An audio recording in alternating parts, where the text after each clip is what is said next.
بالکل اس زمانے میں اللہ اپنا تعارف عالمین کے ذریعے کروا رہا ہے. کیا بات. سبحان تو اللہ. اتنا ذہن کی گرہوں کو یہ کتاب کھولتی ہے. مطلب جب لوگوں کو یہ بھی نہیں پتا تھا کہ اس سے اور بھی دنیا ہے, جی. اور جب بھی اللہ تعالیٰ نے اپنے آپ کو یہ بات قرآن شریف میں بتائی, اس وقت یہ بتایا کہ تمام عالمین کا رب ہے, جبکہ عالمین کا تصور اس وقت موجود نہیں تھا. صحیح بات. پھر قرآن کا ایک کمال یہ ہے کہ قرآن حکیم اپنی بات کو مسلط نہیں کرتا. قرآن حکیم سوچنے کے لیے راستہ ہموار کرتا ہے. مثلا یہ جیسے سورہ ملک میں ہے, اولم یروا الی الطیر, کیا تم نے آسمان پہ اڑتے ہوئے پرندے کو نہیں دیکھا؟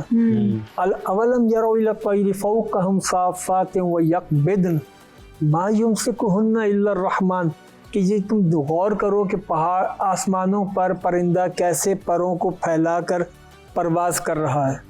سبحان اللہ. ما یمسکہن الا الرحمن, کون ہے جو اس کو تھامتا ہے سوائے رحمان کے. اللہ نے فرمایا پرندے کی پرواز میں غور کرو. اگر انسانوں نے پرندے کی پرواز میں غور نہ کیا ہوتا تو آج ہوائی جہاز ایجاد نہ ہوتا.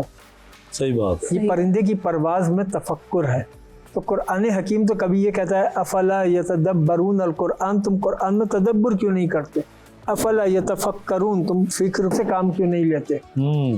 افلا یعقلون, تو قرآن حکیم اہل عقل کو, اہل فکر کو, اہل تدبر کو دعوت دیتا ہے. اس لیے یہ کتاب عقل کی کتاب ہے, علم کی کتاب ہے. اس کتاب میں خلاف عقل کوئی بات نہیں ملے گی, اس لیے کہ جو کتاب آئی ہی عقل کی رہنمائی کے لیے ہو, کیسے ممکن ہے کہ وہ عقل کے خلاف کوئی بات مطلب جو بھی چیز بیان کی گئی ہے اس کی پراپر لاجک ہے. اگر آپ غور و فکر کریں تو شاید عقل مند آدمی ہو یا پڑھا لکھا آدمی ہو, اس کو لاجک ملتی ہے.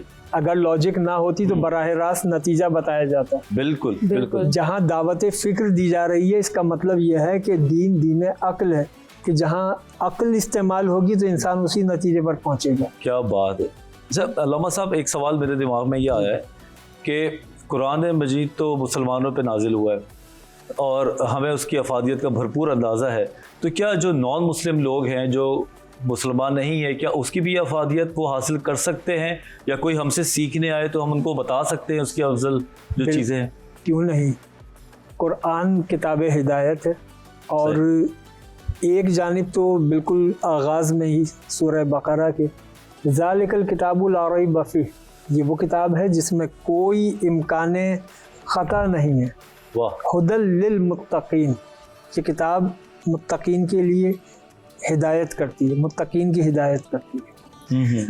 ایک جانب تو قرآن حکیم نے کہا کہ متقین کی ہدایت کرتی ہے, پھر یہی سورہ بقرہ جہاں رمضان المبارک کے حوالے سے خداوند ذوالجلال نے فرمایا شہر رمضان الذی انزل فیہ القرآن ھدی للناس, ماہ رمضان میں ہم نے قرآن کو نازل کیا, اس میں ساری انسانیت کے لیے ہدایت, عوام الناس, ساری انسانیت کے لیے ہدایت. جب ساری انسانیت تو اس میں تمام مذاہب کے ماننے والے بھی آ گئے اور لا دین لوگ بھی آ گئے جن کا کسی مذہب سے کوئی تعلق نہیں. قرآن حکیم میں خطاب کرنے کے الگ الگ انداز ہیں. کہیں یا ایھا الذین آمنوا کہہ کر خطاب کیا جاتا ہے, کہیں یا ایھا الناس کہہ کر خطاب کیا جاتا ہے. تو جتنی آیات یا ایھا الناس کے ساتھ ہیں اس کا جو مضمون ہے وہ بھی پوری انسانیت کے لیے ہے. مثال کے طور پر سورہ حجرات میں خداوند ذوالجلال نے فرمایا یا ایھا الناس انا خلقناکم من ذکر و انثی وجعلناکم شعوبا وقبائل لتعارفوا ان اکرمکم عند اللہ اتقاکم.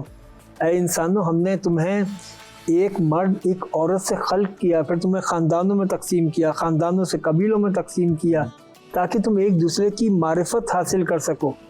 لیکن اللہ کے نزدیک عزت والا وہ ہے جو صاحب تقویٰ ہے. تمہارے یہ خاندانی معیار, تمہارا خاندانی وقار, جاہ و حشم سب دنیا کے لیے, اللہ کے لیے تو تمہارا تقویٰ ہی کام آئے گا. اللہ کے دربار میں وہی تمہیں مقرب کرے گا.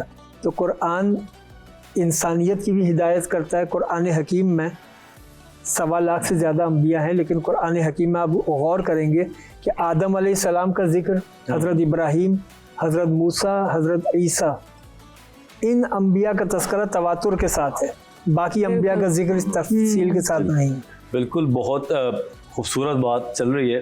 اور دل چاہتا ہے کہ سنتے رہو, لیکن ہمارے پاس ایک چھوٹا سا بریک ہے, تو ہم بالکل ایک چھوٹے سے بریک پہ گئے اور پھر واپس آتے ہیں. Stay with us.